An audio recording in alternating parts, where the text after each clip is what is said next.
NCERT class 10 geography हमारा chapter 1 था। उसमें हम लोग क्लास 3 कंटिन्यू करते हैं, मतलब क्लास 3 शुरू करते हैं। तो हमने देखा था जो लैंड है वो अलग अलग तरह से यूज़ हो सकता है। तो लैंड एक वेस्ट लैंड होता है, जैसे rocky land, arid land, desert areas. और एक लैंड होता है जिसे नॉन एग्रीकल्चर यूजेस के लिए हम लोग मतलब उससे कुछ और यूज़ करते हैं, जिसमें हम लोग एग्रीकल्चर नहीं करते। तो हम लोग सेटलमेंट्स कर सकते हैं, रोड्स, रेलवेज़, इंडस्ट्रीज़, ये सब चीज़ें हम लोग बना सकते हैं। Continuous use of land over a long period of time without taking appropriate measures to conserve and manage it has resulted in land degradation. तो लैंड का यूज़ करते जाना, तो लैंड डिग्रेडेशन बेसिकली होता है उसको उसकी फर्टिलिटी लूज़ कर देना, या फिर उसे और किसी तरह से हम लोग अगर डिप्लीट करें, डिस्ट्रॉय करें, या फिर जो माइनिंग वगैरह और भी सारे कॉजेज़ होते हैं जिसके कारण लैंड क्या होता है, धीरे धीरे डिग्रेड होता रहता है। Land degradation and conservation measures. 95% of our basic needs for food, shelter and clothing are obtained from land. Some human activities such as deforestation, उससे soil erosion भी होता है, जो land की परतें होती है वो हटती जाती है, land degrade होता है, overgrazing, mining and quarrying etc. have contributed significantly in land degradation. तो fertility भी कम होती है, ठीक है, land का यूज़ कम होते जाता है ना। एग्रीकल्चर के लिए लैंड फिर नहीं रहता है, बैरन लैंड होता है, वेस्ट लैंड में वो कन्वर्ट होते जाता है। तो जैसे यहाँ पर हम लोग देखते हैं झारखंड, छत्तीसगढ़, मध्य प्रदेश और उड़ीसा, ये सब आपके एक पार्ट में थोड़ा मिडिल में ये आते हैं, मिडिल ईस्ट की तरफ। तो यहाँ पर ये हमारा जो होता है उसमें deforestation due to mining have caused severe land degradation. अगर हम लोग गुजरात, राजस्थान, मध्य प्रदेश, महाराष्ट्र, थोड़ा वेस्ट की तरफ चले हम लोग, है ना, तो वहाँ पर over grazing is one of the main reasons for land degradation. और अगर हम लोग देखें Punjab, Haryana, western Uttar Pradesh, west north की तरफ थोड़ा, तो यहाँ पर हम लोग देख सकते हैं ओवर इरिगेशन, क्योंकि ये सब बहुत ही फर्टाइल लैंड होते हैं यहाँ पर, तो ओवर इरिगेशन के कारण लैंड डिग्रेडेशन होता है। Over irrigation is responsible for land degradation due to water logging leading to increase in salinity and alkalinity in the soil. तो हम लोग अभी ब्रीफ में आगे बढ़ रहे हैं कि हमें क्या क्या पढ़ना है। The mining processing like grinding of limestone for cement industry and calcite and soap stone for ceramic industry. तो ये सब जो माइनिंग प्रोसेसेस होते हैं, कैलसाइट वगैरह जो इम्पॉर्टेंट जो प्रोसेसेस होते हैं, मिनरल्स होते हैं, ठीक है, उनकी माइनिंग से, क्वायरिंग से, ग्राइंडिंग से, है ना, ग्राइंडिंग वगैरह जो इंडस्ट्री में यूज़ होते हैं, generate huge quantity of dust in the atmosphere, ठीक है। तो जब ये ग्राइंडिंग होती है लाइमस्टोन वगैरह की, तो इससे बहुत ज़्यादा डस्ट निकलता है। It retards the process of infiltration of water into the soil after it settles down on the land. तो क्या होता है, सॉइल में वाटर क्या होता है, वाटर नीचे नीचे सॉइल में चला जाता है, जो इम्पॉर्टेंट होता है। लेकिन क्या होता है कि ये डस्ट के कारण वो डस्ट लैंड पे आ जाते हैं, और जब डस्ट लैंड के ऊपर आ जाते हैं तो वाटर इनफिल्ट्रेट नहीं कर पाते, अंदर सॉइल के नहीं जा पाता है। In recent years industrial effluents as waste have become a major source of land and water pollution in many parts of the country. तो इंडस्ट्री से जो वेस्ट मटेरियल्स निकलते हैं वो अगर डायरेक्ट सी वाटर या फिर मतलब वाटर में या फिर लैंड में छोड़ दिए जाएं तो वो बहुत ही नुकसान पहुंचाते हैं। आगे हम लोग देखते हैं कि कंजर्वेशन मेजर्स, हम लोग कैसे लैंड को कंजर्व कर पाते हैं। एफॉरेस्टेशन, सबसे पहले प्लांटिंग ऑफ ट्रीज़, वो अच्छे से पकड़ के रखते हैं लैंड को, सॉइल को। Proper management of grazing, stabilization of sand dunes by growing thorny bushes, control on overgrazing, planting of shelters, belts of plants. Some of the methods to check land in arid areas. तो arid areas में जो desert type areas होते हैं तो वहाँ पर sand dunes होते हैं, मतलब sand के पहाड़, है ना, जो हवा होती है वो sand को अपने संग ले जाके कई जगह डिपॉजिट कर जाती है, तो वो पहाड़ जैसे बन जाते हैं। तो उनका स्टेबलाइजेशन, थॉर्नी बुशेस को ग्रो कर सकते हैं, और ओवर ग्रेजिंग का ध्यान रख सकते हैं। Planting shelter, belts of plants, है ना, लाइन में ट्रीज़ और प्लांट्स को हम लोग प्लांट कर सकते हैं। Proper management of waste land जो होते हैं, ये जैसे सब अर्बन एरियाज़, इंडस्ट्रियल एरियाज़, इन सब के लिए जो वेस्ट लैंड होते हैं उनका proper management. Control on mining activities, है ना। Proper discharge and disposal of industrial effluents and waste after treatment, उनका ट्रीट करके उनको डिस्चार्ज करना चाहिए, डायरेक्ट डिस्चार्ज नहीं करना चाहिए। तो इससे हम लोग लैंड डिग्रेडेशन, वाटर डिग्रेडेशन, ये सब हम लोग ध्यान रख सकते हैं इंडस्ट्रियल एंड सब अर्बन एरियाज़ में। उसके बाद हम लोग आगे बढ़ते हैं। पहला क्वेश्चन हमारे पास है, which one of the following is the main cause of land degradation इन पंजाब। तो अभी हमने देखा था, तो पंजाब में यहाँ पर पूछा गया है main cause of land degradation क्या है। एनसीईआरटी एक्सरसाइज का क्वेश्चन है, एक बार आप ट्राई करिए। तो यहाँ पर पंजाब, हरियाणा ये सब में इरीगेशन बहुत ज़्यादा होती है, ठीक है। तो यहाँ पर आपका आंसर हो जाएगा ओवर इरीगेशन के कारण। तो आप इसको पूरा लिख दीजिएगा, over irrigation is the main cause of land degradation इन पंजाब। और यहाँ पर ऑप्शन सी है, तो आप इसको सी भी लिख दीजिएगा। अगला हमारे पास है सॉइल एज अ रिसोर्स। ये बहुत इंपॉर्टेंट है, इसको देखते हैं। Most important renewable natural resources. तो ये रेन्यूएबल नेचुरल रिसोर्स है। Medium of plant growth, supports different types of living organisms on earth. Soil is a living system, इसमें बहुत सारे छोटे छोटे ऑर्गेनिजम्स रहते हैं। It takes millions of years to form soil up to a few centimetre in depth. तो few centimetre depth को बनने में ही मिलियंस ऑफ ईयर्स लगते हैं, इसलिए बहुत ज़्यादा इंपॉर्टेंट है। Factors affecting the formation of soil, ये सब हम लोग को आगे पढ़ना है। अगर आप 11th-12th में भी कंटिन्यू करते हैं ज्योग्राफी, तो आपको अच्छे से इसके बारे में पढ़ना है। तो factors affecting the formation of soil, relief, parent rock और bed rock, climate, vegetation, other forms of life time, ठीक है। तो अभी हम लोग बहुत ही ब्रीफ में पढ़ रहे हैं। अगर आप 11th-12th और भी हायर स्टडीज़ आप अगर करिएगा इसके बारे में, इसको अपना कोर सब्जेक्ट लेके, तो फिर आपको इन सब के बारे में और बहुत ही डिटेल में पढ़ना है। लेकिन अभी हम लोग बहुत ही ब्रीफ में, जैसे एनसीईआरटी है उसी को बेस मान कर आगे बढ़ रहे हैं। वेरियस फोर्सेस ऑफ नेचर, जैसे change in temperature, actions of running water, wind and glaciers, activities of decomposers etcetera contribute to the formation of soil. Chemical और ऑर्गेनिक चेंजेस जो होते हैं सॉइल में वो बहुत ही इंपॉर्टेंट है। ऑर्गेनिक मटेरियल जो सॉइल में रहता है वो ह्यूमस रहता है, और इनऑर्गेनिक मटेरियल भी सॉइल में पाए जाते हैं। तो यहाँ पर हम लोग देखते हैं, सबसे ऊपर हमारा टॉप सॉइल होता है, द अपर सॉइल लेयर। उसके बाद सब सॉइल होता है, weathered rocks and slit clay. उसके बाद सब स्ट्रेंटम होता है, जिसमें वेदर्ड पेरेंट रॉक मटेरियल होता है, और सबसे नीचे अनवेदर्ड पेरेंट बेड रॉक होता है। तो एनसीईआरटी में आप और इसको अच्छे से, मैंने कुछ लाइंस उसमें से एनसीईआरटी में जो मुझे इंपॉर्टेंट लगी वो लिखी हैं। आप एक बार रीडिंग पूरी ज़रूर करिएगा, क्योंकि एनसीईआरटी में अच्छे से कनेक्ट करके समझाया गया है। On the basis of the factors responsible for soil formation, color, thickness, texture, age, chemical and physical properties, the soils of India are classified in different types. तो इन सब फैक्टर से जो इंडिया में, हमारे भारत में जो सॉइल है वो अलग अलग टाइप से क्लासीफाई किया गया। तो classification of soils, alluvial soils, black soil, red and yellow soil, laterite soil, added soil और फॉरेस्ट सॉइल। तो एक बार हम लोग ब्रीफ में इनको देखते हैं। एलुवियल सॉइल, तो alluvial soil most widely spread और मोस्ट इंपॉर्टेंट सॉइल है। एंटायर नॉर्दर्न प्लेन्स, जो हमारे नॉर्दर्न प्लेन्स है उसमें ये एलुवियल सॉइल ही पाया जाता है। Deposited bye 3 important Himalayan river system, तो हिमालय के जो रिवर सिस्टम है, 3 इंपॉर्टेंट रिवर सिस्टम जो है इंडस, गंगा और ब्रह्मपुत्र, ये डिपॉजिट करते हैं इस सॉइल को।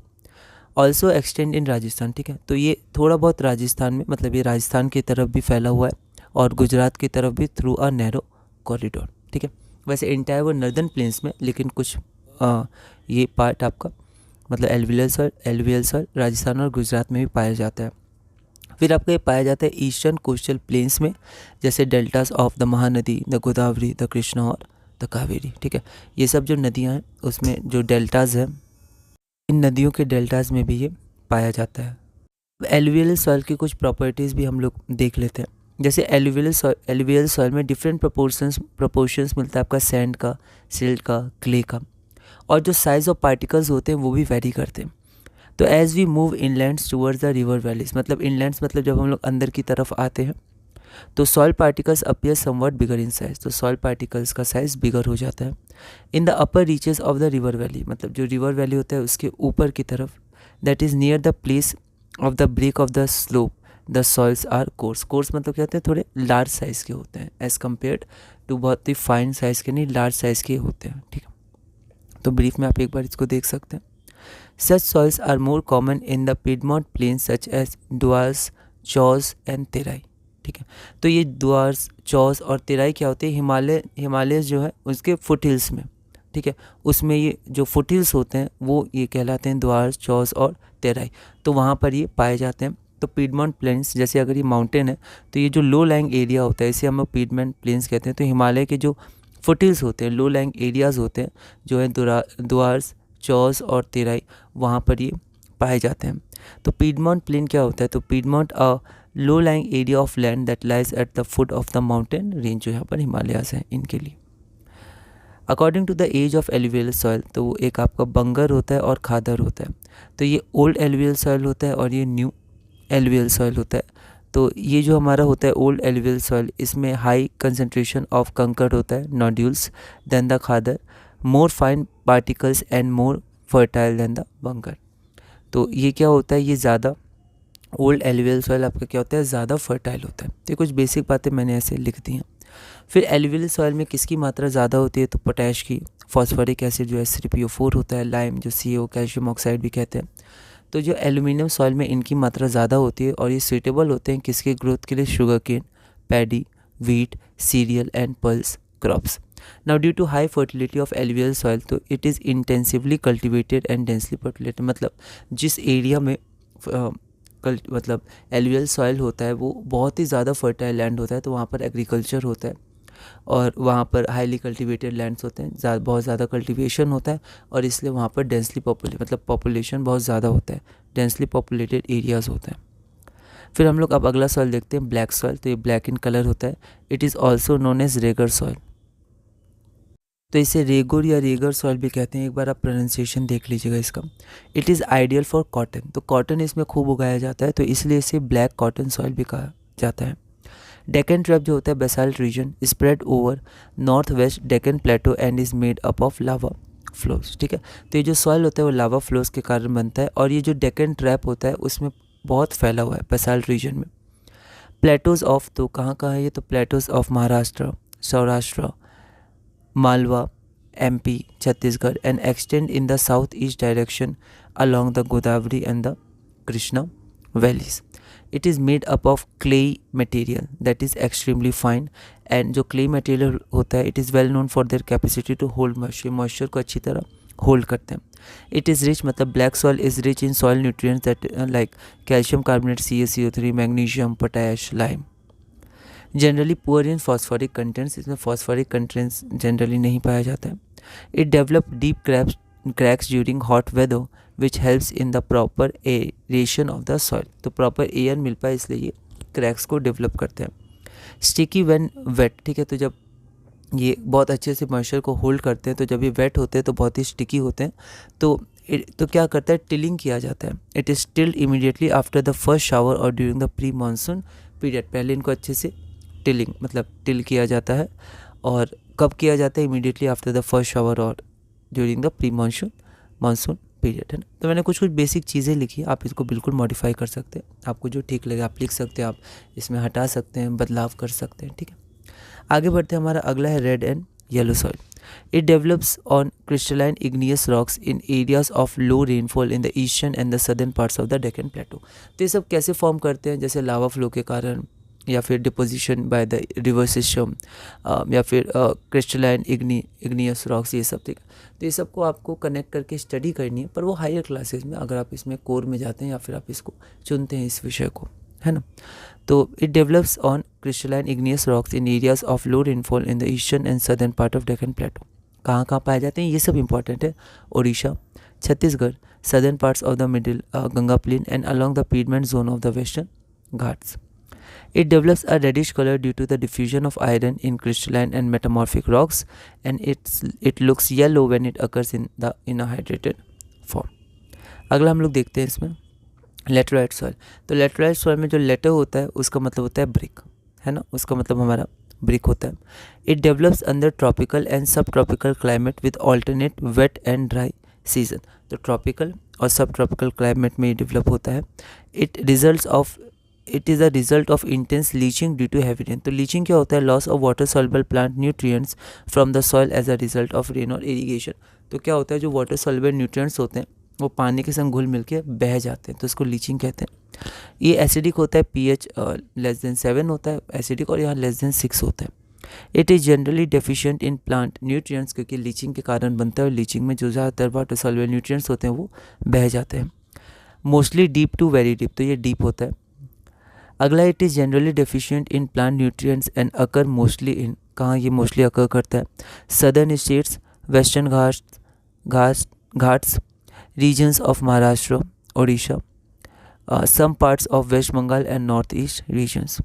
Where these soils support deciduous and evergreen forest, it is humus rich. ठीक है, तो जहाँ पर इस सॉइल में deciduous और evergreen forest होते हैं तो वहाँ पर तो ह्यूमस जो ऑर्गेनिक मैटर होता है it is humus rich, but under sparse vegetation and in semi arid environment it is generally humus poor. ठीक है, तो अगर उसमें सेमी एरिड रीजन में ये है तो ह्यूमस उसमें पुअर होगा, मतलब ह्यूमस कम होगा, ह्यूमस का कंटेंट. लेकिन अगर ये डेसिडियस और एवरग्रीन फॉरेस्ट के रीजन में तो वहाँ पर ही ह्यूमस रिच होता है. अगला है they are prone to erosion and degradation due to their position on the landscape. तो ये प्रोन होते हैं इरोजन और डिग्रेडेशन की. Hilly areas of Karnataka, Kerala और तमिलनाडु में भी ये पाए जाते हैं. तो अगर जब हम लोग एप्रोप्रिएट सॉइल कंजर्वेशन टेक्निक अपनाते हैं तो फिर हम लोग इसमें टी और कॉफ़ी उगा सकते हैं. रेड लेटेराइट सॉइल पाए जाते हैं तमिलनाडु, आंध्र प्रदेश और केरला में. These are more suitable for growing crops like cashew nut, मतलब काजू वगैरह उगाने के लिए इंपॉर्टेंट है. अगला हमारा था arid soils, red to brown in colour, sandy in texture and saline in nature. ये सैंडी टेक्सचर के होते हैं. In some area salt content is very high and common salt जो NaCl होता है is obtain by evaporating the water. तो soil में जो ये होता है तो सॉइल में सैंडी टेक्सचर होता है और सॉल्ट कंटेंट ज़्यादा होता है. तो जिस एरिया में सॉल्ट कंटेंट बहुत ज़्यादा होता है तो वहाँ से वाटर इवापोरेट करके सॉल्ट भी निकाला जाता है NaCl. Due to dry climate, high temperature, evaporation is faster and the soil lacks humus and moisture. ज़्यादा इवापोरेशन होता है, हाई टेम्परेचर होता है तो ह्यूमस और मॉइस्चर ये सॉइल लैक करता है.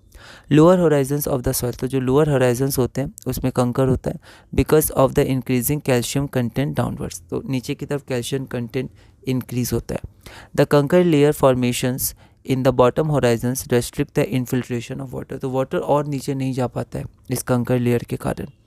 After proper irrigation these soils become cultivable as has been in the case of western Rajasthan. तो राजस्थान थोड़ा डेजर्ट एरिया वेस्टर्न राजस्थान में, तो वहाँ पर प्रॉपर इरिगेशन हो पाया कब, जब सॉइल को कल्टिवेबल बनाया गया. ठीक है, तो कुछ मेथड से हम लोग इसको कल्टिवेबल बना सकते हैं और फिर इरिगेशन हम लोग कुछ इसमें कर सकते हैं. ठीक है, तो प्रॉपर इरिगेशन मतलब प्रॉपर इरिगेशन के बाद इन सॉइल को हम लोग कल्टिवेबल बना सकते हैं, जैसे वेस्टर्न राजस्थान में ऐसा किया गया है.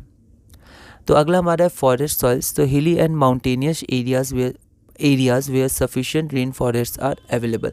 तो जहाँ पर हिली एरियाज़, माउंटेन एरियाज़ जहाँ पर सफिशिएंट रेन फॉरेस्ट होते हैं वहाँ पर ये फॉरेस्ट सॉइल्स होता है. ये लोमी और सिल्टी होता है, कोर्स ग्रेन्ड होता है, बड़े बड़े ग्रेन होते हैं. तो वैली साइड में ये लोमी और सिल्टी होता है, कोर्स ग्रेन्ड होता है अपर स्लोप्स में. और snow covered areas of Himalayas, यहाँ पर डेन्यूडेशन मतलब होता है वियरिंग डाउन और and removal of the earth surface. ठीक है, तो वहाँ पर डेन्यूडेशन बहुत होता है. और जो स्नो कवर्ड एरियाज होता है वहाँ ये एसिडिक होते हैं with low humus content. Soils found in the lower parts of the valley particularly on the river terraces and alluvial fans are fertile. तो जो लोअर पार्ट्स ऑफ वैली में find होते हैं जैसे रिवर टेरेसेस और alluvial fans, वहाँ ये fertile होते हैं. अब देखिए मैप इंपॉर्टेंट है, तो आप देख सकते हैं कहाँ कहाँ में फॉरेस्ट सॉइल, एरिड सॉइल ये मिलते हैं. तो फॉरेस्ट सॉइल आपका यहाँ मिलता है, यहाँ पर आप देख सकते हैं. यहाँ पर माउंटेन होता है, कवर करता है, माउंटेन हिमालय कवर करता है, तो यहाँ पर आपका फॉरेस्ट सॉइल होता है. ठीक है, उसके बाद एरिड. तो एरिड यहाँ पर राजस्थान, ये वेस्टर्न पार्ट जो मेन है यहाँ पर एरिड सॉइल होता है. उसके बाद लेटेराइट सॉइल. तो लेटेराइट सॉइल आपका एक ये हो गया, यहाँ पाया जाता है, यहाँ पाया जाता है, यहाँ पाया जाता है, यहाँ इस एरिया में थोड़ा ज़्यादा पाया जाता है लेटेराइट सॉइल. उसके बाद एलुवियल सॉइल नॉर्दर्न प्लेन्स. तो नॉर्दर्न प्लेन्स हमारे ये हो गए, यहाँ पर ये नॉर्दर्न प्लेन्स हो गए. ठीक है, और राजस्थान और गुजरात की तरफ भी ये जाता है नैरो चैनल से, हमने देखा है. तो यहाँ भी ये देखिए एलुवियल सॉइल पाया जाता है. और कहाँ एलुवियल सॉइल पाया जाता है, यहाँ पर ईस्टर्न घाट की तरफ. वेस्टर्न घाट में बेसिकली लेटेराइट सॉइल और फिर रेड एंड येलो सॉइल पाया जाता है, पर ईस्टर्न घाट की तरफ आपका एलुवियल सॉइल भी पाया जाता है. उसके बाद ब्लैक सॉइल, तो ये डेक्कन प्लेटो, यहाँ पर मेनली ब्लैक सॉइल थोड़ा यहाँ भी पाया जाता है. उसके बाद रेड एंड येलो सॉइल. तो रेड एंड सॉइल आपका नॉर्थ ईस्ट यहाँ बेसिकली देख सकते हैं पाया जाता है, फिर थोड़ा इस हिस्सा में. ठीक है, फिर यहाँ पर थोड़ा साउथ में पाया जाता है, इधर आपका है ना उड़ीसा, छत्तीसगढ़ यहाँ पर तरफ. तो ये आपका डिस्ट्रीब्यूशन, इसको आप ध्यान रखिएगा, फिर आप इसको कनेक्ट कर पाइएगा ना, आगे के लिए इंपॉर्टेंट है. अगर आप कंटिन्यू करते हैं तो आपको इम्पॉर्टेंट है जानना कहाँ पर क्या पाया जाता है, किस लिए पाया जाता है, क्या रीजंस है। तो अब हम लोग अगला क्वेश्चन करते हैं, हम लोग question number 2। In which of the following states is terrace cultivation practice. तो टेरेस कल्टीवेशन कहाँ प्रैक्टिस होता है, वैसे इसके बारे में हम लोग थोड़ा आगे पढ़ेंगे, पर एक बार आप इसको बता सकते हैं। Punjab, plains of UP, Haryana या उत्तराखंड। तो यहाँ पर हम लोग देखते हैं जो हमारा उत्तराखंड है वहाँ पर टेरेस कल्टीवेशन प्रैक्टिस होती है। अगला क्वेश्चन है, in which of the following states black soil is predominantly found. तो ब्लैक सॉइल कहाँ पाया जाता है, तो आप देख सकते हैं ब्लैक सॉइल इस एरिया में, और ये महाराष्ट्र का एरिया है, क्योंकि देखिए आप यूपी, राजस्थान और झारखंड, यूपी तो यहाँ आ गया, झारखंड यहाँ आ गया और राजस्थान यहाँ आ गया, तो बचा क्या, महाराष्ट्र। तो महाराष्ट्र आपका आंसर होगा, आप ऐसे भी सोच सकते हो। और ये बी है, ये पहले मैंने बी लिख दिया था पर इसी ऑप्शन है, तो बी है, तो आप यहाँ बी लिख दीजिएगा, पूरा लिख दीजिएगा लैंग्वेज में, black soil is predominantly found in Maharashtra. Name 3 states having black soil and the crop which is mainly grown in it. तो 3 स्टेट जहाँ पर ब्लैक सॉइल पाए जाते हैं और जो क्रॉप इसमें मेनली ग्रो होता है। तो यहाँ पर हम लोग देखते हैं the 3 states having black soil are Maharashtra, Madhya Pradesh, Chhattisgarh. The crop mainly grown in this soil is cotton. अगला क्वेश्चन है, what type of soil is found in the river deltas of the eastern, एन हो जाएगा, eastern coast. Give 3 main features of this type of the soil. तो eastern coast में हम जानते हैं क्या पाया जाता है, एलुवियल सॉइल। तो देखते हैं हम लोग, alluvial soil is found in the river deltas of the eastern coast. The 3 main features, तो हम लोग पहले यहाँ 3 मेन फीचर्स मैंने आगे लिखा है, तो उसको हम लोग पहले देख लेते हैं। तो जो 3 मेन फीचर्स है, पहला है alluvial soil is highly fertile and is use for agriculture. It is abundant in potash, lime and phosphoric, 2 बार विच आ गया, फॉस्फोरिक एसिड हो जाएगा यहाँ पर, phosphoric acid which are essential for plant growth. It has high water retention capacity. अगला हमारे पास क्या है, तो अगला हमारे पास है soil erosion and conservation, soil conservation. The denudation of the soil cover and subsequent washing down is described as soil erosion. तो denudation मतलब अर्थ का लेयर जो रिमूव होता है, वॉश डाउन हो जाता है, तो उसे हम लोग सॉइल इरोजन कहते हैं। The process of soil erosion and soil formation go on simultaneously and generally there is a balance between the two. तो soil erosion और soil formation simultaneously होता है, तो इसमें एक बैलेंस होता है, लेकिन ह्यूमन एक्टिविटीज़ और थोड़ा नेचुरल फोर्सेस के कारण भी ये बैलेंस कई बार बिगड़ जाता है। Sometimes this balance is disturbed due to human activities like deforestation, overgrazing, construction, mining, etc. Natural forces भी कभी कभी इसको बिगाड़ देते हैं, जैसे विंड, ग्लेशियर, वाटर एट्सेट्रा। गलीज, गलीज क्या होते हैं, तो आप एनसीईआरटी में इसके फोटो देख सकते हैं। The running water cuts through the clay soils and makes deep channels as gullies. The land become unfit for cultivation and is known as bad land. In the Chambal basin such lands are called ravines. ठीक है, तो ये आपका गलीज होते हैं, जो एक गली जैसा बना देता है वाटर। शीट इरोजन क्या होता है, तो एक साथ एक शीट की तरह सॉइल का इरोजन हो जाना। Sometimes water flows over large areas down a slope. In such cases the top soil is washed away. This is known as sheet erosion. ठीक है, एक साथ पूरा टॉप सॉइल हट जाता है शीट की तरह। विंड इरोजन क्या होता है, तो विंड के कारण wind blows loose soil of flat और स्लोपिंग, यहाँ लैंड हो जाएगा, land known as wind erosion. अगला है defective methods of farming causes soil erosion. तो अगर मेथड थोड़ा डिफेक्टिव हो तो भी सॉइल इरोजन हो सकता है। Ploughing in a wrong way that is up and down. तो आगे पीछे जो प्लॉइंग होती है उससे भी सॉइल इरोजन बढ़ सकता है। तो ploughing in a wrong way that is up and down the slope forms channels for the quick flow of water leading to soil erosion. तो जब सीधे सीधे मतलब ऐसे कह सकते हैं हम लोग, सीधी प्लॉइंग होती है तो वाटर सीधे सीधे क्या करता है, बहता जाता है और टॉप सॉइल को लेता जाता है। तो सॉइल कंजर्वेशन की टेक्निक्स देखते हैं। पहले काउंटर प्लॉइंग, तो सीधी प्लॉइंग की जगह हम लोग थोड़ा काउंटर लाइन्स है ना, तो कर्व लाइन्स की तरफ प्लॉइंग कर सकते हैं। तो वाटर डायरेक्ट आएगा तो यहाँ रुक जाएगा, तो फिर डायरेक्ट फ्लो नहीं कर पाते हैं ना, तो ये थोड़ा सा सॉइल इरोजन बढ़ा सकते हैं ना, हम ऐसा सोच सकते हैं। और भी इसके रीजंस हो सकते हैं, पर एक काउंटर प्लॉइंग आपका हो सकता है तिरछी लाइन्स में। हम लोग जब काउंटर लाइन्स पे प्लॉइंग करते हैं तो वाटर एकदम स्ट्रेट में आपका पानी बहा नहीं सकता है। तो ploughing along the contour lines can decelerate the flow of water. तो वाटर का एक्सेलरेशन कम हो जाएगा, वो टकराएगा।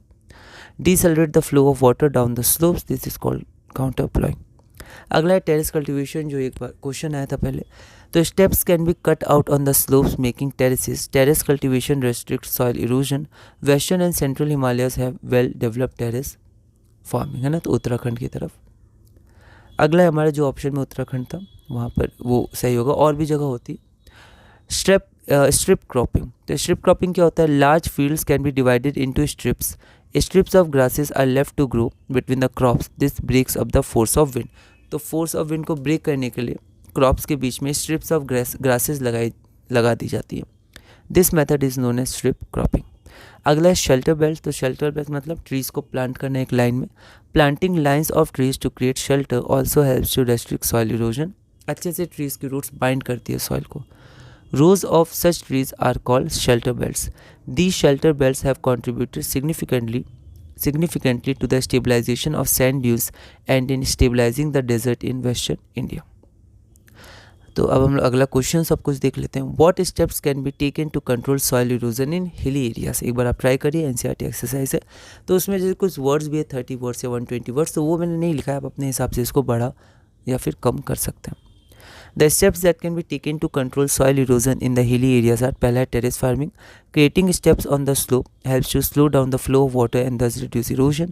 Afforestation, planting trees help to prevent erosion. Counterplowing can decrease the flow of water and thus reduce erosion. अगला question है explain land use pattern in India and why has the land under forest not increased much since 1960-1961.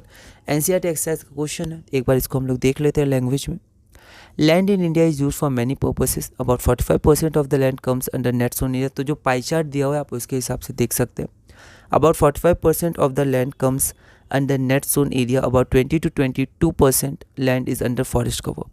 The land is also used for other miscellaneous uses such as permanent pasture and grazing land, miscellaneous tree crops and groves, area under non-agricultural uses, barren and unculturable wasteland, culturable wasteland, fallow other than current fallow. ठीक है, जो fallow other than current fallow होता है, culturable wasteland होता है, barren land होता है, uncultivated land होता है, ये हमने देखा था, और current fallow तो इनके लिए यूज़ कर लिया जाता है, या फिर मतलब एग्रीकल्चर के अलावा हम लोग यहाँ भी यूज़ कर सकते हैं, एग्रीकल्चर में तो करते ही।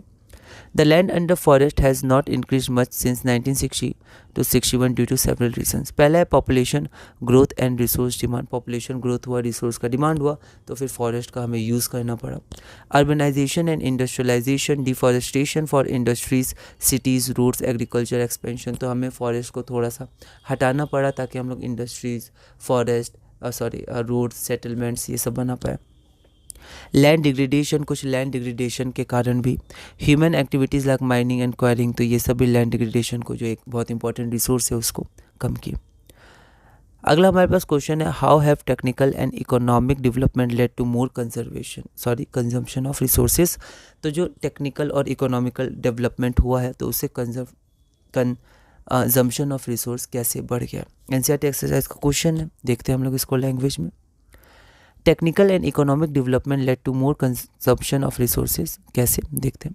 Industrialisation, technological advancements require vast amount of raw materials, energy, water, तो उसके लिए हमें रिसोर्सेज का यूज़ करना पड़ा। Commercial agriculture, the use of fertilisers and machinery have increase crop yields but has led to soil degradation. अगला है mining, it has led to rapid depletion of non renewable resources. जो coal petroleum हम लोग mine करते हैं तो इसके कारण क्या होता है कि ये डिप्लीट होते हैं हमारे नॉन रेन्यूएबल रिसोर्सेज। तो इसी के साथ हमने चैप्टर 1 ज्योग्राफी पूरा किया। एक बार आप इसको ब्रीफ में स्टडी करिएगा, आप अपनी तरह से अपने नोट्स बनाइएगा।